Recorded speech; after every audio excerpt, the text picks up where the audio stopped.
Hello, I'm Maker410 and welcome to my channel where I focus on 3-inch revolvers and firearms chambered in the 410 bore shot shell. Let's check out today's video.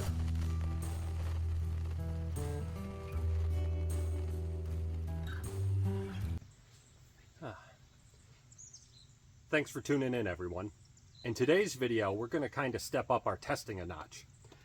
Prior to today's video, we've been sticking to lower powered rounds, 380 ACP, 32 H&R Magnum, 45 Schofield, 22 WMR.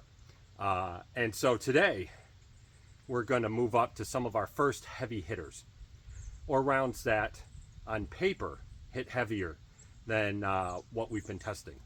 Today we're going to be testing 10 millimeter 40 Smith & Wesson, and I can't believe I got them. 3-inch Brenneke slugs for 410 grain shot, or for 410 shotguns. And so for the Brennekes, because we try to keep everything when we do our ballistics and clay testing, we try to keep everything as close to 3-inch barrels as possible. For these 3-inch shell Brennekes, we'll be shooting them out of our Taurus Judge Magnum. The 3-inch shell is very close. Oh, maybe you guys can't quite see that. Anyway, something like that. I don't know. It's very close to occupying the full length of the cylinder, which means that the full travel distance is just a little bit over 3 inches, 3¼ inches, something like that. And then we're going to do the 40 Smith & Wesson and the 10 millimeter out of our Ruger GP100. Now, even though the Taurus Judge Magnum there looks significantly bigger and bulkier than the GP100, it only weighs about an ounce more. It's 37 ounces. The GP100 is 36 ounces. So all of these are kind of beefy. Our ammo, well, actually, let's do that, okay? So for the ammo, we have Blazer, real basic stuff, okay? We're not doing any crazy fancy hollow points or anything because the Brenneke 410 slug is a hard lead slug. So it's not going to expand or break apart or anything like that in our testing. So I wanted to have something comparable. So I'm just using standard full metal jackets for the 10 millimeter and the 40 Smith & Wesson today. All right. So for our 10 millimeter, they're in aluminum cases, which is the first I've ever encountered with that before. So that'll be interesting. They're 200 grain, and according to Blazer's website, they're doing about 1,050 feet per second at the muzzle. I don't know what length barrel that is, but we're going to find out how close this guy with its 3-inch barrel gets to that. Then our 40 Smith & Wesson, which is just a slightly shorter case, same diameter of the 10 millimeter there, is 165 grains, also doing 1,050 feet per second, according to Blazer's website. So again, we'll see how close the GP100 gets to that. And then the Brenneke, this guy is 114 grains, so significantly lighter than the other two, but about as heavy as you're going to get out of a 410 slug. It's doing 1755 at the muzzle, but that's out of a full-length shotgun barrel, which I'm going to assume is somewhere between 18 and 20 inches. So I'm curious to see what we get out of the 3-inch barrel there. Anyway, I'm not going to edit that out because that's how I roll. So I feel like we're going to get very similar velocities out of these two platforms here. I feel like the Brenneke is going to slow down a bunch, and I think we're only going to lose a little bit out of the 40 and the 10 mil, because I feel like it's probably a 4 or 5 inch barrel that those are tested out of. All right, so let me grab the camera and pull you in for a close-up here on the ammunition and then on the firearms, and then we'll test it in our clay and our ballistics gel and with our chronograph. All right, so let's go in for our close-up here. The GP100 is on our right. The Taurus Judge Magnum is on our left. Like I said, this guy weighs 37 ounces. That guy weighs 36. They both have 3-inch barrels. Our Brenneke slug in the 3-inch, that's what the slug looks like. It's got this attached tail that helps stabilize it. I'm curious to see how well that performs, because this is apparently the gold standard of 410 slugs, and they are super hard to find. Then we've got our 40 Smith & Wesson 165 grain full metal jacket. Now these are loaded up in moon clips, both of them, because you need moon clips to shoot rimless cartridges in a revolver, or be able to eject rimless cartridges in a revolver. And then our 10mm 200 grain full metal jacket. All right, guys, I'm going to get everything set up, and we'll start with our FPS testing. See you in a moment. All right, so we're going to start off with our 40 Smith & Wesson. We're only going to shoot 5 of these, even though we have 6 in our speed loader, or our moon clip. And nice and just like that, loads up nice and easy. We're at 15 yards today because I've got a shade tent up, and that put us back a little bit further. And let's see what we get. And we may have to adjust the Garmin here. I'm not sure. Anyway, let's see our results.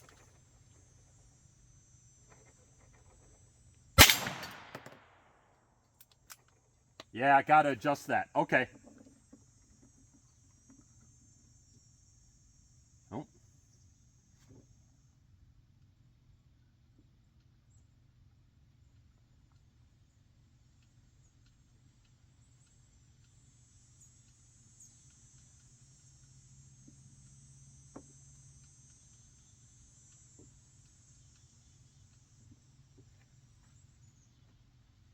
All right, folks, well, I was dead on with my first shot, but the Garmin was set in rifle mode, so it missed that shot. So these 5 will be the 5 that we count. 1,001. Hey, that's pretty good. 989. 983. That was a light strike. That was disappointing. Ooh, 985 and 988. Well, that was really frustrating to have those light strikes. I'm hoping it's because it was Blazer ammunition. All right, so our average there was 989.8. And once again, as always, the benefit of shooting a revolver, when you have those hiccups, you just keep pulling the trigger. So, Blazer, 989 average FPS for the 40 Smith & Wesson. About 70 off from the listed velocity, which isn't terrible. All right, let's get out of here. All right, let's load up our 10 mil. Hopefully we'll get better results. So, that 40 Smith & Wesson wasn't uncomfortable, but it had kick. You could feel it.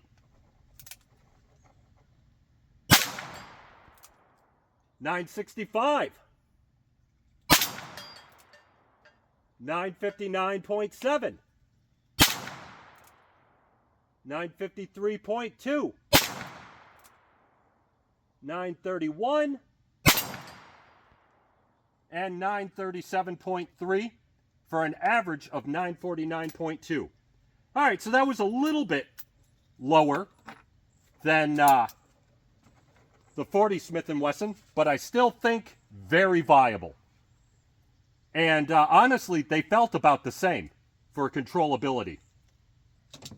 All right, ladies and gentlemen, let me show you a little bit better what I meant about how the 3-inch barrel, or the 3-inch shell, takes up most of that cylinder, only leaving enough space for it to uncrimp and release the bullet without causing the cylinder to jam. So that gives us about 3 1/4, 3 1/2 inches of travel space, very close to the 3 inches in the GP100. I've been looking forward to shooting these Brenneke 410 slugs out of a revolver for a long time. It's been really difficult to find them. So here we go. Let's see what we get. And you'll notice that 10 mil, no light strikes. I really feel like that was an ammunition thing because we're basically using Blazer Target ammo for the 10 mil and the 40 Smith & Wesson. All right, let's see what we get. 1179. All right. 1060. 1159.7. 1218.8. And 1215.4 for an average of 1166.7. Those were great numbers. And that was very manageable. The kick was less than the other two. That's probably the most comfortable 410 slug out of a revolver that I've shot so far, the combination. Or 410 shell, I should say. So I'll be curious to see what the foot-pounds on all three of these equate to. You guys will see it because I'll add it in the video. But I'm really curious to see what those equate to so that I have an idea of how much recoil the weight on this judge was absorbing. That was not bad. I've had more kick out of the 9 mil in the Taurus revolvers. Very nice. If these do well in the gel and the clay, I could definitely recommend them out of this guy. They were accurate and comfortable. All right, anyway, that's enough of me yapping on about those. I'm going to reload some moon clips on camera here so that you guys can see how that works. And then we'll shoot our ballistics gel, and then we'll shoot our clay. All right?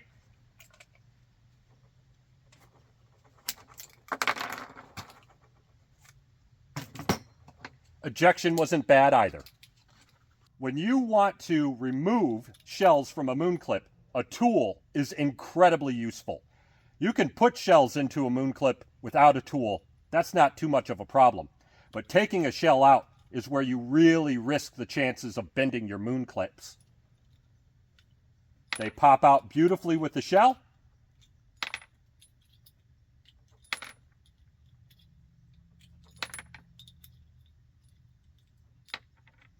Now we'll load up some more.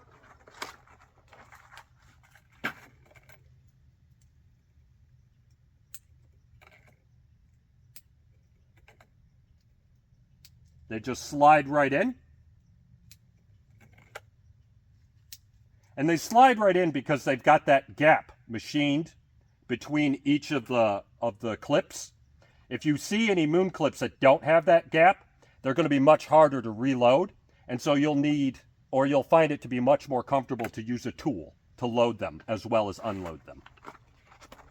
All right, we'll do the same with our 40s. Again, they just pop out super easy.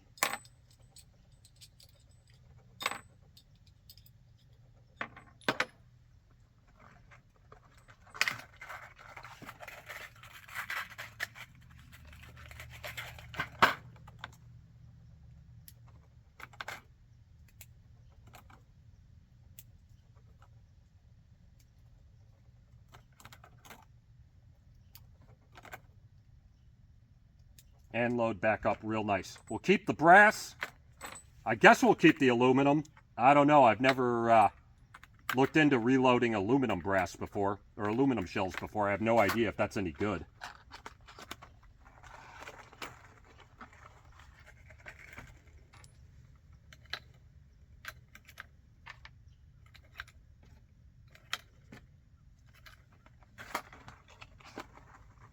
All right, folks, if you give me a minute, I'm going to get everything set up for the clay. Okay, everybody, I'm relatively close for this one, for the clay, or for the gel. We're going to try to do the 40 there, the 10 there, and the 410 Brenneke slug there, okay? Let's see how this works out.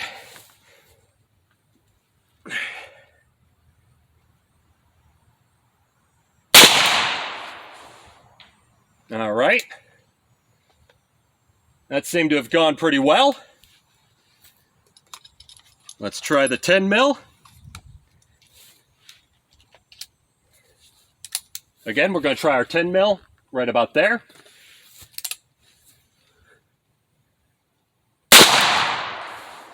Okay. And now we're going to load up our 410, and we're going to try them down there.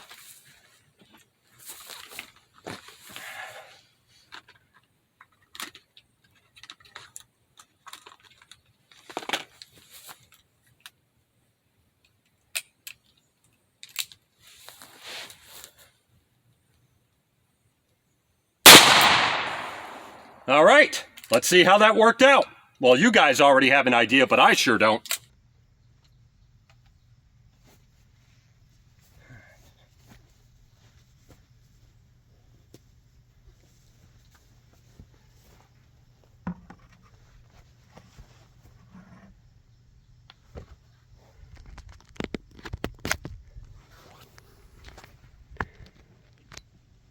All right, folks. So, we have our 40 Smith & Wesson track, our 10 mil track, and then in the middle here, our 410 slug, that Brenneke slug. Now, you'll see the 10 mil keeps on going. The 40, this guy is wild, because he like goes invisible, cloaks, and then exits the gel out the other side. I do not see a track for that. That's crazy. We were unable to capture the 10 mil and the 40 mil full metal jackets. That's fine. They're not going to expand. They're going to look normal. That's excellent penetration. Target loads, that's fantastic if you were going to be walking in the woods. Anyway, I can talk about all that later. Let's get us set up for the clay, and I can't wait to look at that slug after I pull it out of the gel later on. All right, give me a moment, guys.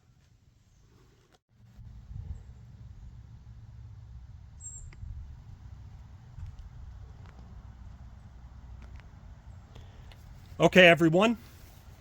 We're going to try our 40 Smith & Wesson there, our 10 millimeter there, and our 410 there. This is the first time we've shot such high-powered ammunition into the clay. This is the thickest we've ever had the clay. Behind the clay, we've got a whole bunch of fleece.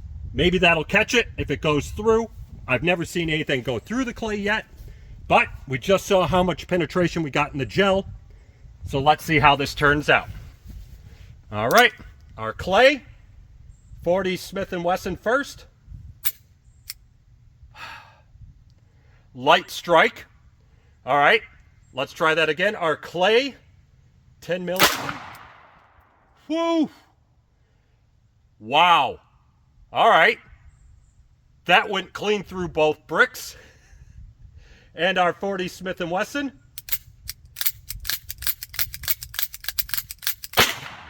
Whew. Also went clean through both bricks. Shockingly disappointing for the light strikes. All right. And let's try our 410 slug. Man, actually, I'm going to try to fire off these light struck 40s.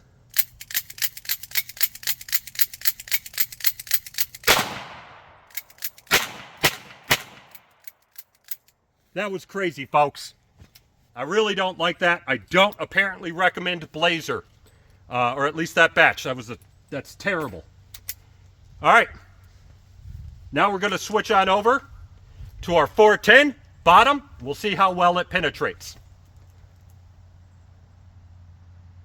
Ho, ho, ho. Oh, man, that is wild. I am so glad I have safety glasses on. I just got showered in clay. Ladies and gentlemen, let me show you. Let's see if you can see that. That's our 40. That's our 10.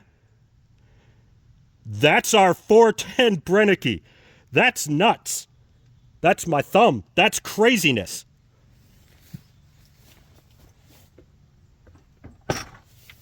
Now, in the opposite direction though, Our 40 went clean through. Our 10 went clean through.